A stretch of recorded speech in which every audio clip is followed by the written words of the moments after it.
and a major city yet to be determined in Russia. I've been to Ukraine and Russia.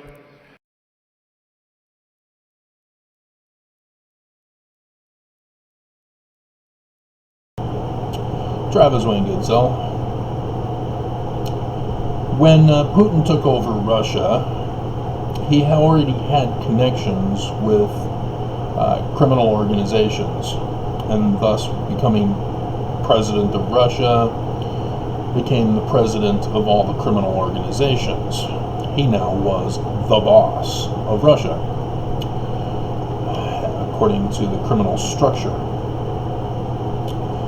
And there were what's called oligarchs, those that had been in positions of power, having business interests around the world, and would be run similar to a crime organization as well, in which they would get what's called compromat on people, leverage, as John Wick that I saw yesterday. And these oligarchs have to be loyal to Putin. They have to do his bidding now. They are allowed to run their operations as long as they remain loyal to Putin, supply Putin with his cut of what they make. And so anybody wanting to do business in Russia have to get approval from Putin directly. The oligarchs can't just do their own thing without Putin knowing about it. And there were a number of oligarchs who were not as loyal to Putin and were dismissed. And many of them were then hunted and poisoned, and their lives were in danger. This year we're finding out that there's a number of oligarchs who are mysteriously dying. Quite a number of them. But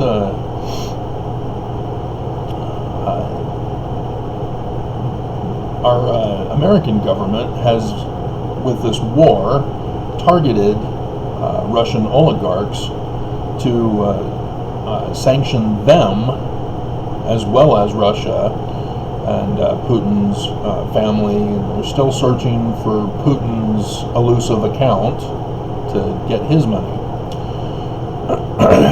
And so many oligarchs you've seen in the news have had their yachts confiscated, home, mansions, and other property seized, not just by America, but other governments around the world,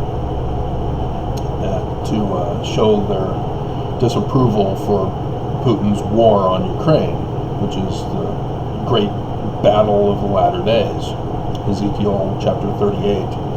As the church knows this, Bruce R. McConkie put the chapter heading in. So they know this is the final war.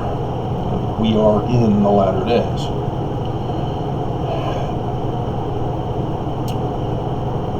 With the video I did yesterday, which is demonstrating breakout characteristics, even though many of you aren't recognizing it if it's just the first video you've come to. 84 views last I checked. But in 8 hours. That indicates to me it's a breakout video.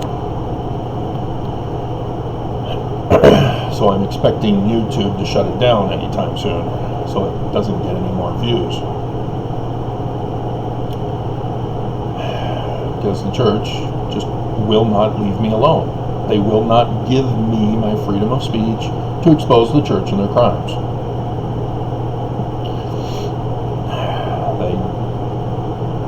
purposely trying to get away with what they're doing for as long as they can. But in that video, it's very clear the church already had an exit strategy to abandon Mormons, to take the money and run.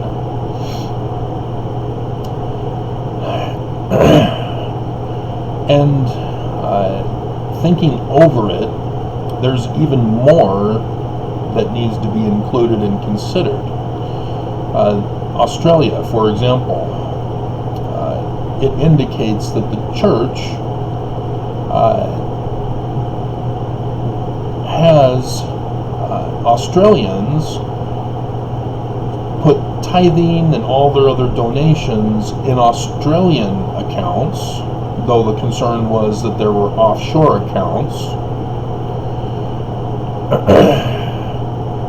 And that is acknowledged that the church therefore does not count Australian money on American forms, because if you bring Australian money into the United States, then they'd have to claim it on American taxes. Even though they're tax exempt, it avoids that.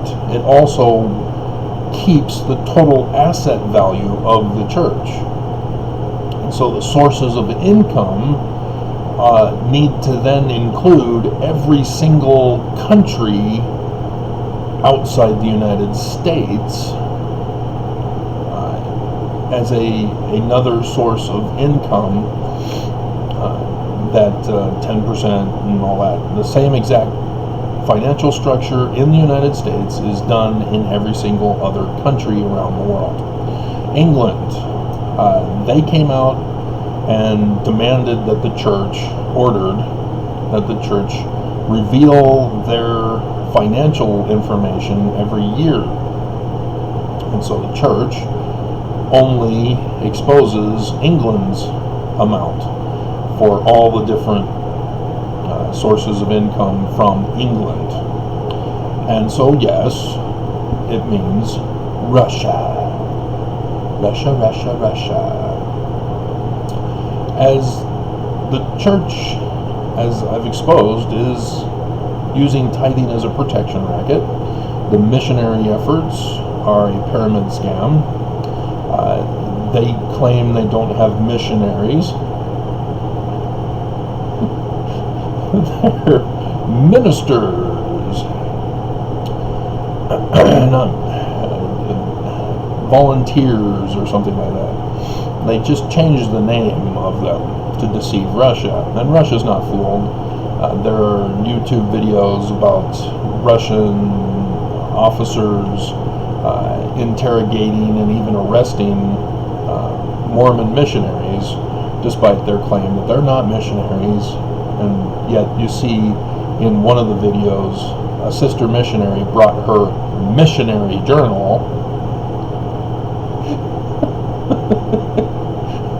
to her volunteer meeting. It's just,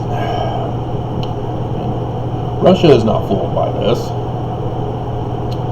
But nonetheless, the church thinks they can fool us with the name change.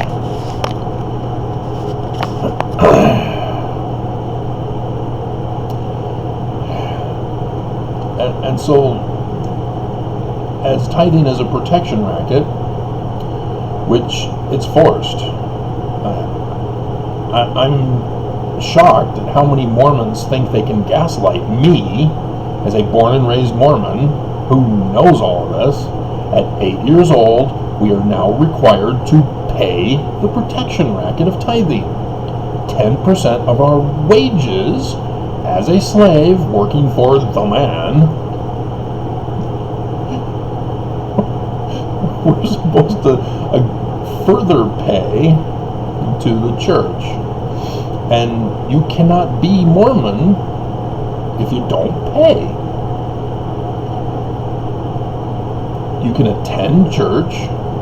You can't go to the temple. Nelson has now allowed it so that you can attend weddings and not be a temple recommend holder. But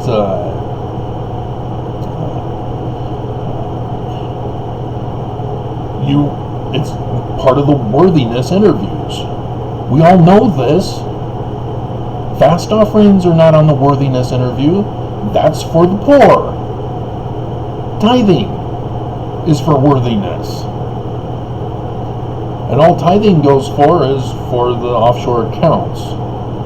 Because since 1973, I'm entering into a tangent here,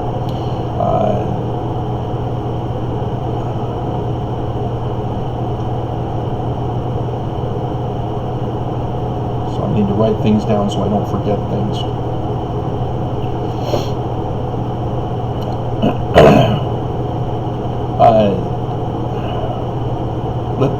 Let's finish up with tithing, then we'll go to 1973 with Harold B. Lee. As if we don't pay a full tithe, we go to the bishop's tithing settlement in December, oftentimes the end of November after Thanksgiving, depending on how Thanksgiving is structured in the month, or the bishop's setting it up. You sit in the room and they now go over what tithing is used for, churches and temples, and they claim that any of the money that is given through donations can be used in any way that the church wants. That just says that they're laundering the money. The whistleblower said this. They were laundering money from account to account from the different sources of income. The church, just, non-profit, government's not touching us. We're going to do whatever we want with the money. So we're just going to launder it around as needed. But there are offshore accounts for all the funneled money going back to 1973, which we're going to get to. And so if you don't pay a full tithing, no callings for you.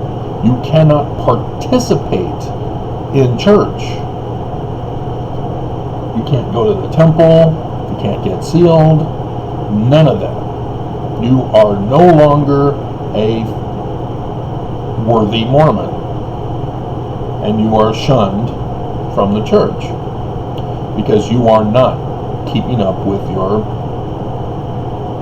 protection racket, paying the price.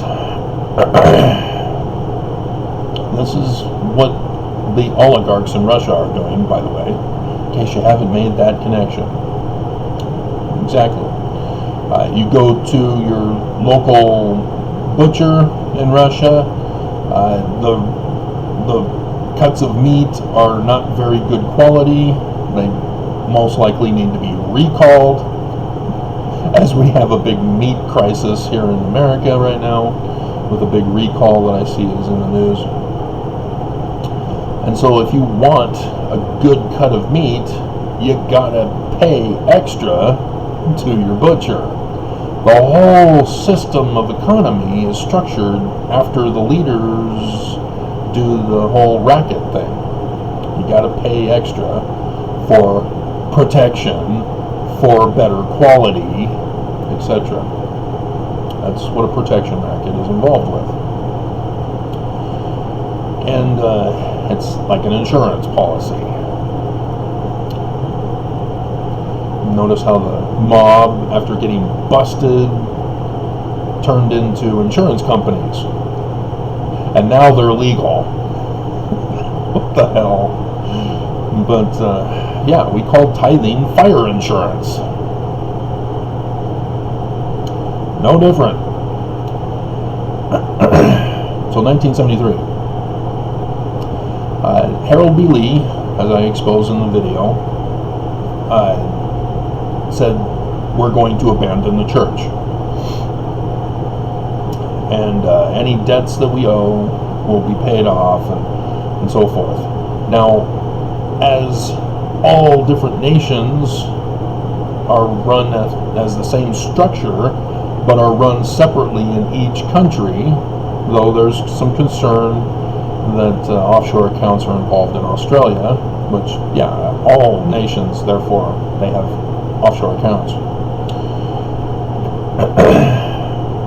And so those are not even being factored in, which means all these decades, the church has been taking the majority of the tithing money and all other sources of income that they've been trying to create all these years and laundering them through the offshore accounts. And so the 1.5 trillion for just tithing that has been exposed is their attempt.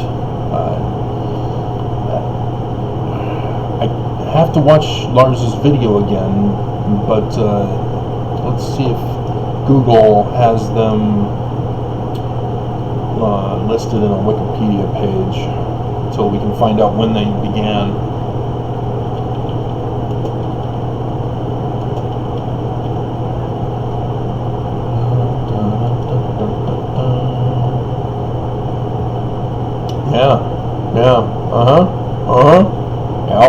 Yep.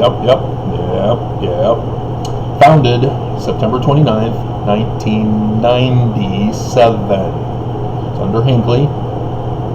Hinckley was 1995. Yeah, because that was when the Family Proclamation came out in the Solemn Assembly. His first act of unrighteous dominion.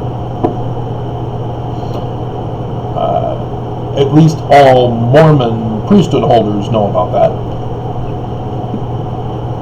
Whether women know about that depends. Organized or ordained women, they know about that. Amen to the priesthood or the authority thereof. Many are frozen, few are called. Many are called, few are frozen.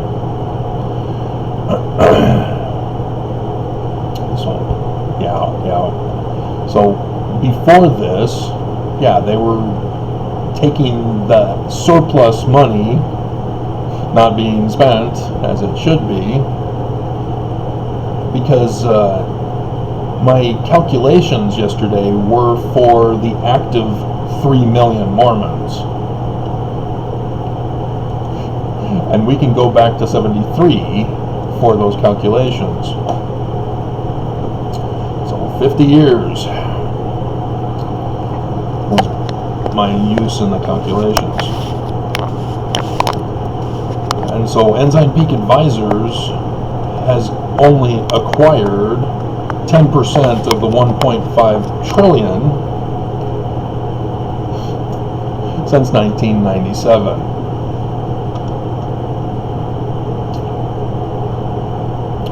Which means what happened to all the excess money prior to?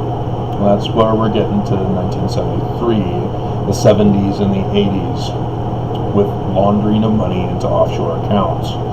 Crime organizations that got busted, this is how we know about it, is there are those who got busted, who are doing this practice, and the governments have tried to figure out how do we get that money, to seize the money and shut them down and prevent them from committing all their crimes, etc., etc., etc. Because the RICO Act allowed people to shut down the financial operations of, KKK and other criminal organizations, and thus the practice of using banks in foreign lands and offshore accounts. Deutsche Bank, infamous for the money laundering capital of the universe. And the church has on their Ensign Peak Advisors stock portfolio Deutsche Bank, which I've already done the videos and disclosed. Nobody cares, because nobody understands the criminal operation that's going on with the church. And so at first in the 70s and into the 80s, was the use of banks to launder money through. And then in the late 80s, that's when offshore accounts became the thing to do, to launder money through offshore accounts. As I'm watching The Pretender currently, I see a lot of this. Jared is able to steal the senator's money and route it around and around so that they can't trace where it goes, and is able to help people around the world. Well, particularly the United States. Very few occasions he's gone outside of the United States. He did go to Canada to be a Mountie, and I believe went into Mexico, but man, I didn't do much for the episodes. That's just an extra thing to let us know that he has lots of different characters that he changes into. And so, to conclude, if you haven't figured it out by now, the church in Russia is a separate corporate entity for Russia, and as such, they are Russian oligarchs. Permission granted by Putin to operate in Russia, to collect money from their membership, and anybody else who wants to donate, I'll make you an offer you can't refuse. A classic movie. But the church doesn't want Mormons to watch it. And for good reason. Now we understand why. It's because the church doesn't want Mormons to learn about criminal operations. Because then they go, hey, wait a minute, the church does that kind of thing. It's a crime in the movie to do it. Al Capone got busted for it. I thought that was a hilarious title with the thumbnail. And you guys, maybe it was shut down by YouTube by the orders of the church because it was that good. Because it was starting off to be a breakout video. And so, yeah, I'm well aware of YouTube's tampering with my videos. That if they would treat me equally and leave me alone, still doing well, that I would be competitive with other critical voices on YouTube. Yeah, it's slowly creeping up now. It's at 154 views in 6 days, but I'm collecting for Nelson's Covenant Path. It's tax deductible.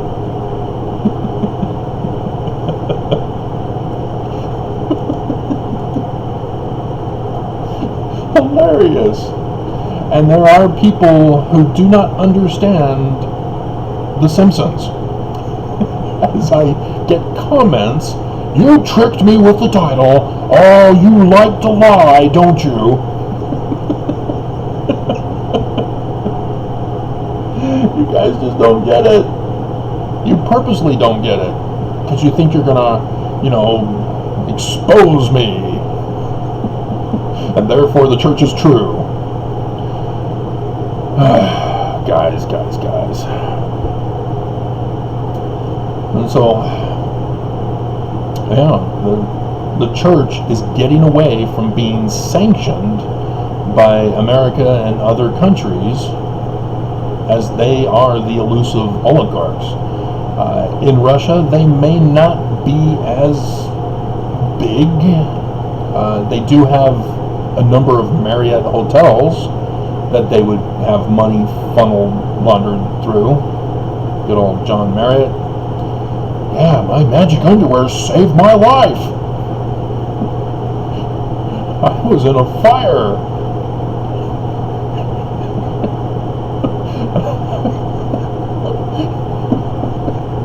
Magically delicious. But yeah, if you do not comprehend English, And you go through the initiatories, and you're given your garments. And he was the old school initiatories. He's older than I am, and I still remember my first time going through the Los Angeles Temple, May 6th, 1989, the Los Angeles Temple, Temple of Angels,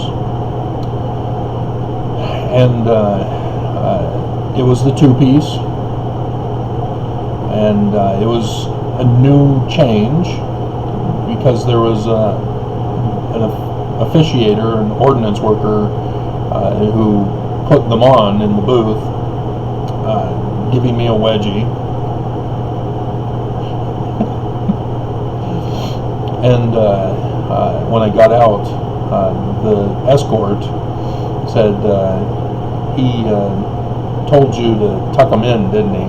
He did. He took my shirt garment and tucked it in the front. Very uncomfortable.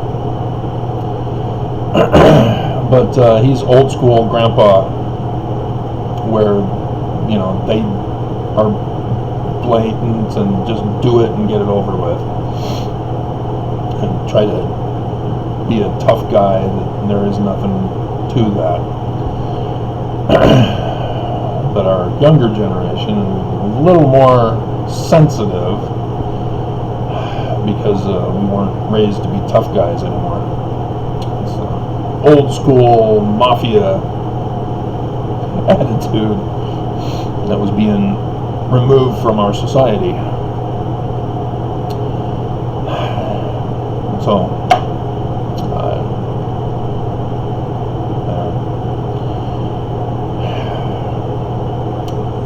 shield, the garment given to represents the garment given to Adam and Eve when they were found naked in the Garden of Eden. It's changed, so recognize that.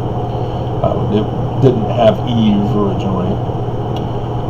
And they were found naked in the Garden of Eden, and represents the garment of the holy priesthood. Inasmuch as you are true and faithful to your covenants, it will remain a shield, and it will be a shield and a protection to you against the power of the destroyer until you finish your work on the earth. There may be some errors because of the different changes that have been taking place. And that concept of a shield and a protection to you against the power of the destroyer is where Mormons misunderstand and turn the underwear into magic powers. No, it has to do with the marks on the garments are supposed to remind you of your temple covenant path loyalty oaths for obedience, sacrifice, gospel, chastity, and law of consecration.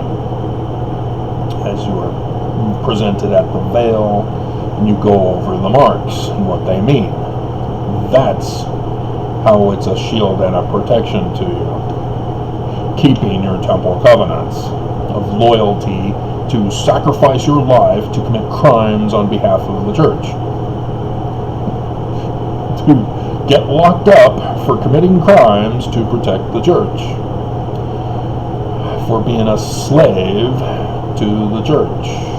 For allowing the church to practice polygamy with 12-year-old girls, while you, as not a leader, have to just accept that the girl you love will not be yours.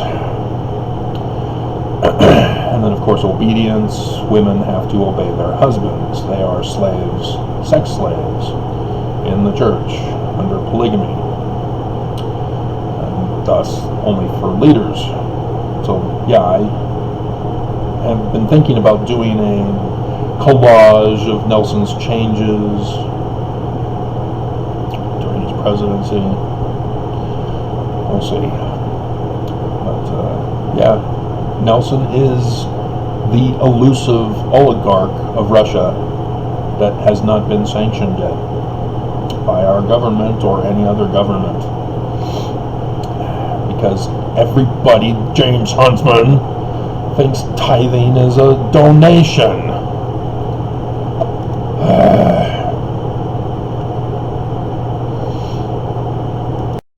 can't remember if I made it clear or if you caught on. Since 73, it means that all the surplus money has been moved out to offshore accounts. You probably caught on.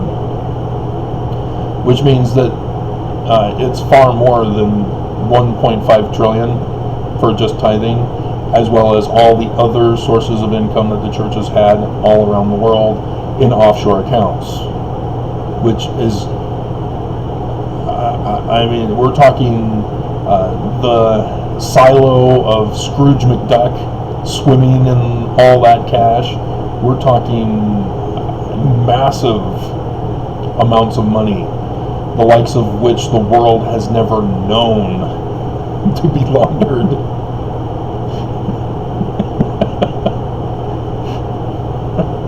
The church has leverage over the world. Compromise.